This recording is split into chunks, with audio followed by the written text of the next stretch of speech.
जय श्री कृष्णा, राधे राधे। आज हम बृहस्पतिवार के दिन सुनेंगे बृहस्पति देव की व्रत कथा। ये व्रत करने मात्र से ही बृहस्पति देव सबकी मनोकामनाएं पूर्ण करते हैं। तो आइए सुनते हैं बृहस्पति देव की व्रत कथा। भारतवर्ष में एक प्रतापी और दानी राजा राज किया करता था। वह नित्य गरीबों और ब्राह्मणों की सहायता करता था। ये बात उसकी रानी को अच्छी नहीं लगती थी। वो ना तो गरीबों को दान देती थी और ना ही भगवान का पूजन किया करती थी, और राजा को भी दान देने से मना किया करती थी। एक दिन राजा शिकार खेलने वन में गए हुए थे, तो रानी महल में अकेली थी। उसी समय बृहस्पति देव साधु का वेश धारण करके महल में भिक्षा लेने के लिए गए और भिक्षा मांगी। रानी ने भिक्षा देने से इनकार कर दिया और कहा, हे साधु महाराज, मैं तो इस दान पुण्य से तंग आ गई हूँ। मेरे पति सारा दिन धन लुटाते रहते हैं। मेरी इच्छा है कि ये हमारा धन नष्ट हो जाए, फिर ना रहेगा बांस और ना बजेगी बांसुरी। साधु ने कहा, हे देवी, तुम तो बड़ी विचित्र हो।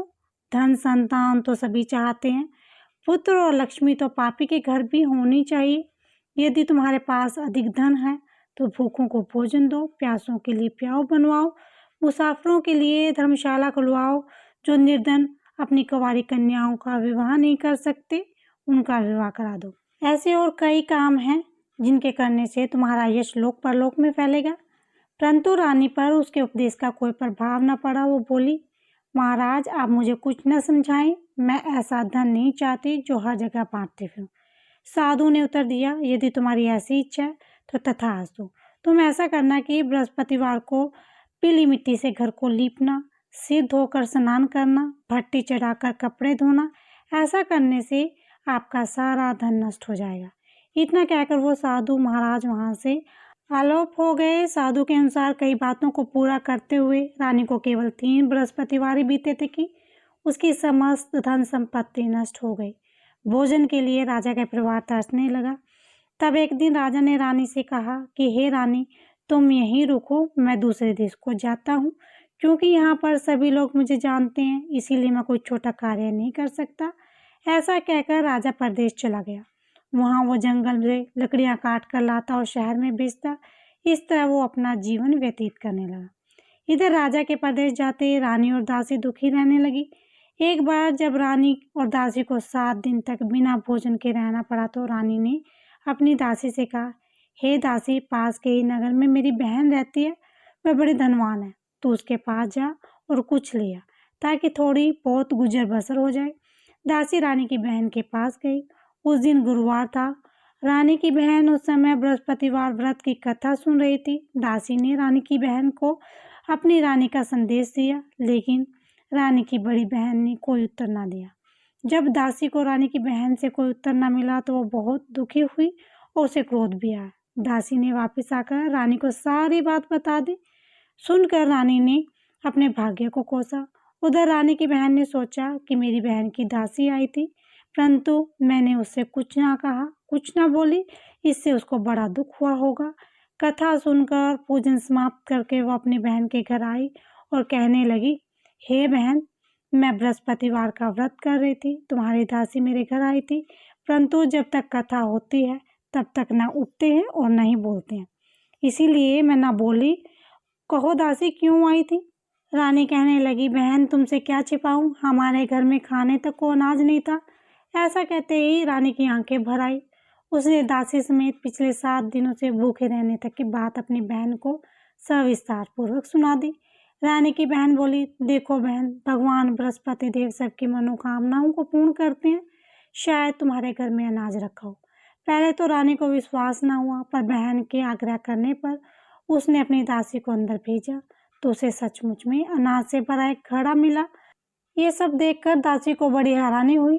दासी रानी से कहने लगी, हे रानी, जब हमको भोजन नहीं मिलता तो हम व्रत तो ही करते हैं, इसलिए क्यों ना इनसे व्रत और कथा की विधि पूछ ली जाए, ताकि हम भी व्रत कर सकें। तब रानी ने अपनी बहन से बृहस्पतिवार व्रत के बारे में पूछा। उसकी बहन ने बताया, बृहस्पतिवार के व्रत में चने की दाल और मुनक्का से विष्णु भगवान के केले की जड़ में पूजन करें, दीपक जलाएं, व्रत कथा सुने और पीला भोजन ही करें। इससे बृहस्पति देव प्रसन्न होते हैं। व्रत और पूजन विधि बताकर रानी की बहन अपने घर को लौट आई। 7 दिन के बाद जब गुरुवार आया तो रानी और दासी ने व्रत रखा। गुड़साल में जाकर चना और गुड़ लेकर आई। फिर उसने केले की जड़ तथा विष्णु भगवान का पूजन किया। अब पीला भोजन कहाँ से आए? इस बात को लेकर दोनों बहुत दुखी हुई। उन्होंने व्रत रखा था, इसीलिए बृहस्पति देव उनसे प्रसन्न थे। वे एक साधारण व्यक्ति का रूप धारण करके 2 थालों में सुंदर पीला भोजन दासी को दे गए और रानी और दासी ने मिलकर दोनों ने भोजन ग्रहण किया। उसके बाद वे सभी गुरुवार को व्रत और पूजन करने लगी। बृहस्पति भगवान की कृपा से उनके पास फिर से धन संपत्ति आ गई, परंतु रानी फिर से पहले की तरह आलस करने लगी। तब दासी बोली, देखो रानी, तुम पहले भी इस प्रकार आलस किया करती थी। तुम्हें धन रखने में कष्ट होता था, इस कारण सभी धन नष्ट हो गया था, और अब जब भगवान बृहस्पति देव की कृपा से ये धन मिला है तो तुम फिर से आलस करने लगी हो। रानी को समझाते हुए दासी कहती है कि बड़ी मुश्किलों के बाद हमने ये धन पाया है, इसीलिए हमें दान पुण्य करना चाहिए, भूखे मनुष्यों को भोजन कराना चाहिए और धन को शुभ कार्यों में खर्च करना चाहिए, जिससे दूसरे कुल का यश बढ़ेगा, स्वर्ग की प्राप्ति होगी और पितृ प्रसन्न होंगे। दासी की बात मानकर रानी अपना धन शुभ कार्यों में खर्च करने लगी, जिससे पूरे नगर में यश फैलने लगा। एक दिन राजा दुखी होकर जंगल में एक पेड़ के नीचे आसन जमाकर बैठ गया। वो अपनी दशा को याद करके व्याकुल होने लगा। बृहस्पतिवार का दिन आया। एकाएक उसने देखा कि निर्जन वन में एक साधु प्रकट हुए। वो साधु वेश में स्वयं बृहस्पति देव थे। लकड़हारे के सामने आकर बोले, हे लकड़हारे, इस सुनसान जंगल में तो चिंता मगन क्यों बैठा है? लकड़हारे ने दोनों हाथ जोड़कर प्रणाम किया और उत्तर दिया, महात्मा जी, अब आप सब कुछ जानते हैं, मैं आपसे क्या कहूँ। ये कहकर रोने लगा और साधु को अपनी आत्मकथा सुनाई। महात्मा जी ने कहा, तुम्हारी स्त्री ने बृहस्पति के दिन बृहस्पति भगवान का निरादर किया था, जिसके कारण रुष्ट होकर उन्होंने तुम्हारी ये दशा कर दी थी। अब तुम चिंता को त्यागो और मेरे कहे अनुसार चलो, तुम्हारे सब कष्ट दूर हो जाएंगे और भगवान पहले से भी अधिक संपत्ति देंगे। तुम बृहस्पति के दिन कथा किया करो, 2 पैसे के चने मुनक्का लाकर उनका प्रसाद बनाओ और शुद्ध जल में लोटे में शक्कर मिलाकर अमृत तैयार कर लो। कथा के पश्चात अपने सारे परिवार और सुनने वाले प्रेमियों को अमृत व प्रसाद बांटकर आप भी ग्रहण करें। ऐसा करने से भगवान सब मनोकामनाएं पूर्ण करेंगे। साधु के ऐसे वचन सुनकर लकड़हारा बोला, हे प्रभु, मुझे लकड़ी बेचकर इतना पैसा नहीं मिलता जिससे भोजन के उपरांत कुछ बचा सकूं। मैंने रात्रि में अपनी स्त्री को व्याकुल देखा है, मेरे पास कुछ भी नहीं जिससे मैं उसकी खबर मंगवा सकूं। साधु ने कहा, हे लकड़हारे, तुम किसी बात की चिंता मत करो। बृहस्पति के दिन तुम रोजाना की तरह लकड़ियां लेकर शहर को जाओ। तुमको रोज से दुगना धन प्राप्त होगा, जिससे तुम भली भांति भोजन कर लोगे तथा बृहस्पति देव की पूजा का सामान भी आ जाएगा। इतना कहकर साधु अंतर्ध्यान हो गए। धीरे धीरे समय व्यतीत होने पर फिर बृहस्पतिवार का दिन आया। लकड़हारा जंगल से लकड़ियां काट कर किसी शहर में बेचने गया। उसे उस दिन से और अधिक पैसा मिला। राजा ने चना गुड़ आदि लाकर गुरुवार का व्रत किया। उस दिन से उसे सभी क्लेश दूर हुए, परंतु जब दोबारा गुरुवार का दिन आया तो बृहस्पति का व्रत करना भूल गया। इस कारण बृहस्पति भगवान नाराज हो गए। उस दिन उस नगर के राजा ने एक विशाल यज्ञ का आयोजन किया था। शहर में यह घोषणा कर दी थी कि कोई भी मनुष्य अपने घर में भोजन न बनावे, आग न जलावे, समस्त जनता मेरे यहाँ भोजन करने आवे। इस आज्ञा का जो न मानेगा उसे फांसी की सजा दी जाएगी। इस तरह की घोषणा संपूर्ण नगर में करवा दी गई। राजा की आज्ञा अनुसार शहर के सभी लोग भोजन करने गए, लेकिन लकड़हारा कुछ देर से पहुंचा, इसीलिए राजा उसको अपने साथ घर ले गया और ले जाकर भोजन करा रहे थे तो तभी रानी की दृष्टि उस कुंटी पर पड़ी जिस पर उसका हार लटका हुआ था। वे वहां पर दिखाई न दिया। रानी ने निश्चय किया कि मेरा हार इस मनुष्य ने ही चुराया। उसी समय सिपाही को बुलाकर उसको कारागार में डलवा दिया। जब लकड़हारा कारागार में पड़ गया और बहुत दुखी होकर विचार करने लगा कि न जाने कौन से पूर्व जन्म के कर्म से मुझे ये दुख प्राप्त हुआ, और उसी साधु को याद करने लगा जो जंगल में उसे मिला था। उसी समय तत्काल बृहस्पति देव साधु के रूप में प्रकट हुए। उसकी दशा को देखकर कहने लगे, अरे मूर्ख, तूने बृहस्पतिवार की कथा नहीं कही, इस कारण तुझे दुख प्राप्त हुआ। अब चिंता मत कर, बृहस्पतिवार के दिन कारागार के दरवाजे पर 4 पैसे पड़े मिलेंगे, उनसे तो बृहस्पति देव की पूजा करना, तेरे सभी कष्ट दूर हो जाएंगे। बृहस्पति के दिन उसे 4 पैसे मिले। लकड़हारे ने कथा कही। उसी रात्रि को बृहस्पति ने उस नगर के राजा को स्वप्न में कहा, हे राजा, तुमने जिस आदमी को कारागार में बंद कर दिया वो निर्दोष है, वो राजा है, उसे छोड़ देना। रानी का हार उसी खूंटी पर लटका हुआ है, अगर तू ऐसा नहीं करेगा तो मैं तेरे राज्य को नष्ट कर दूंगा। इस तरह रात्रि के स्वप्न को देखकर राजा प्रातःकाल उठा और खूंटी पर हार देखकर लकड़हार को बुलाकर क्षमा मांगी तथा लकड़हारे को योग वस्त्र आभूषण देकर विदा कर दिया। बृहस्पति देव की आज्ञा अनुसार लकड़हार अपने नगर को चल दिया। राजा अब अपने नगर के निकट पहुंचा तो उसको बड़ा आश्चर्य हुआ। नगर में पहले से भी अधिक बाग, तालाब, कुएं, बहुत सी धर्मशालाएं बन गई हैं। राजा ने पूछा, ये किसका बाग है, धर्मशाला है? तब नगर के सब लोग कहने लगे, ये रानी और बांदी का है। तो राजा को आश्चर्य हुआ और गुस्सा भी आया। जब रानी ने ये खबर सुनी कि राजा आ रहे हैं तो उन्होंने बांदी से कहा, हे दासी, देख, राजा हमको अपनी कितनी बुरी हालत में छोड़ गए थे। हमारी ऐसी हालत देखकर वो लौट ना जाए, इसीलिए तो दरवाजे पर खड़ी हो जा। आज्ञा अनुसार दासी दरवाजे पर खड़ी हो गई। राजा आए, उन्होंने अपने साथ लिवाए।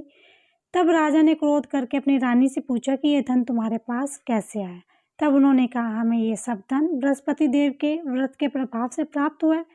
राजा ने निश्चय किया कि 7 रोज बाद तो सभी बृहस्पति देव का पूजन करते हैं, परंतु मैं प्रतिदिन दिन में 3 बार कहानी किया करूँगा और रोज व्रत किया करूँगा। अब हर रोज राजा के दुपट्टे में चने की दाल बंधी रहती तथा दिन में 3 बार कहानी किया करता। एक रोज राजा ने विचार किया कि चलो अपनी बहन के यहाँ हो आवे। इस तरह निश्चय करके राजा घोड़े पर सवार अपनी बहन के यहाँ को चलने लगा। मार्ग में उसने देखा कि कुछ आदमी एक मुर्दे को ले जा रहे हैं। उन्हें रोककर राजा ने कहा कि अरे भाई, मेरे बृहस्पति देव की कथा सुन लो। वे बोले, लो, हमारा तो आदमी मर गया और इसको अपनी कथा की पड़ी है। परंतु कुछ आदमी बोले, अच्छा कहो, हम तुम्हारी कथा सुन लेंगे। राजा ने दाल निकाली और कथा आधी ही हुई थी कि मुर्दा हिलने लगा। अब कथा समाप्त हुई तो मुर्दा राम राम कह के वो खड़ा हो गया। आगे मार्ग में उसे किसान खेत में हल चलाता मिला। राजा ने उसे देखा और उसे बोले, अरे भाई, तुम मेरे बृहस्पति देव की कथा सुन लो। किसान बोला, जब तक मैं तेरी कथा सुनूंगा तब तक 4 हैया जोत लूंगा। जा अपनी कथा किसी और को सुना। इस तरह राजा आगे चलने लगा। राजा के कहते ही बैल पछाड़ा खाकर गिर गए। किसान के पेट में बड़े जोर से दर्द होने लगा। उस समय उसकी माँ रोटी लेकर आई। उसने अब देखा तो अपने पुत्र से सब हाल पूछा और बेटे ने सब हाल कह दिया। तो बुढ़िया दौड़ी दौड़ी उस घुड़सवार के पास गई। उसे बोली कि मैं तेरी कथा सुन लूंगी, लेकिन अपनी कथा मेरे खेत में चलकर कहना। राजा ने बुढ़िया की खेत में जाकर कथा कही, जिसके सुनते ही वो बैल उठ खड़े हुए। किसान के पेट का दर्द भी ठीक हो गया और राजा अपनी बहन के घर पहुंचा। बहन ने भाई की खूब मेहमानी की। दूसरे रोज प्रातःकाल राजा जगा और देखने लगा कि सब लोग भोजन कर रहे हैं। राजा ने अपनी बहन से कहा, ऐसा कोई मनुष्य है जिसने भोजन न किया हो, मेरी कथा सुन ले। बहन कहने लगी, भैया, ये देश ही ऐसा है कि यहाँ पहले लोग भोजन करते हैं और बाद में अन्य काम करते हैं। अगर कोई पड़ोस में हो तो देखा हो। ऐसा कहकर देखने चली गई। उसे कोई भी ऐसा व्यक्ति न मिला जिसने भोजन न किया हो। अंत में कुम्हार के घर में गई, जिसका लड़का बीमार था। उसे मालूम हुआ कि उनके यहाँ 3 रोज से किसी ने भोजन न किया। रानी ने अपने भाई की कथा सुनने के लिए कुम्हार से कहा। वो तैयार हो गया। राजा ने जाकर बृहस्पतिवार की कथा कही, जिसके सुनकर उसका लड़का ठीक हो गया। अब तो राजा की प्रशंसा होने लगी। एक रोज राजा अपनी बहन से कहने लगा कि हे बहन, हम अपने घर को जाएंगे, तुम भी तैयार हो जाओ। राजा की बहन ने अपनी सास से कहा। सास ने कहा, हाँ चली जा, परंतु अपने लड़कों को मत लेके जाना, क्योंकि तेरे भाई की कोई औलाद नहीं है। बहन ने अपने भाई से कहा, हे भैया, मैं तो चलूंगी, पर कोई बालक न जाएगा। राजा बोला, जब कोई बालक ही नहीं चलेगा तब तुम ही क्या करोगे? बड़े दुखी मन से राजा अपने नगर को लौट आया। राजा ने अपनी रानी से कहा कि हम निर्वंशी हैं, हमारा मुंह देखने का धर्म नहीं है और कुछ भोजन आदि नहीं किया। रानी बोली, हे प्रभु, बृहस्पति देव ने हमें सब कुछ दिया है, हमें औलाद भी अवश्य देंगे। उसी रात को बृहस्पति देव ने राजा से स्वप्न में कहा, हे राजा, उठ, सभी सोच को त्याग दे, तेरी रानी गर्भ से है। राजा को ये बात सुनकर बड़ी खुशी हुई। 9वें महीने में उसके गर्भ से एक सुंदर पुत्र पैदा हुआ। तब राजा बोला, हे रानी, स्त्री बिना भोजन के रह सकती है पर बिना कहे नहीं रह सकती। जब मेरी बहन आवे तो तुम उससे कुछ मत कहना। रानी ने सुनकर हाँ कह दिया। जब राजा की बहन ने ये शुभ समाचार सुना तो वो बहुत खुश हुई, बधाई लेकर अपने भाई के यहाँ आई। तभी रानी ने कहा, घोड़ा चढ़कर तो नहीं आई, गधा चढ़ी आई। राजा की बहन बोली, भाभी मैं इस प्रकार न कहती तो तुम्हें औलाद कैसे मिलती। बृहस्पति देव ऐसे ही हैं, जैसे जिसके मन में कामनाएं होती हैं सभी को पूर्ण करते हैं। जो सद्भावना पूर्वक बृहस्पति का व्रत करता है, कथा का पाठ करता है, सुनता है, दूसरों को सुनाता है, बृहस्पति देव उसकी सभी मनोकामनाएं पूर्ण करते हैं। बोलो बृहस्पति देव की जय। बोलो विष्णु भगवान की जय।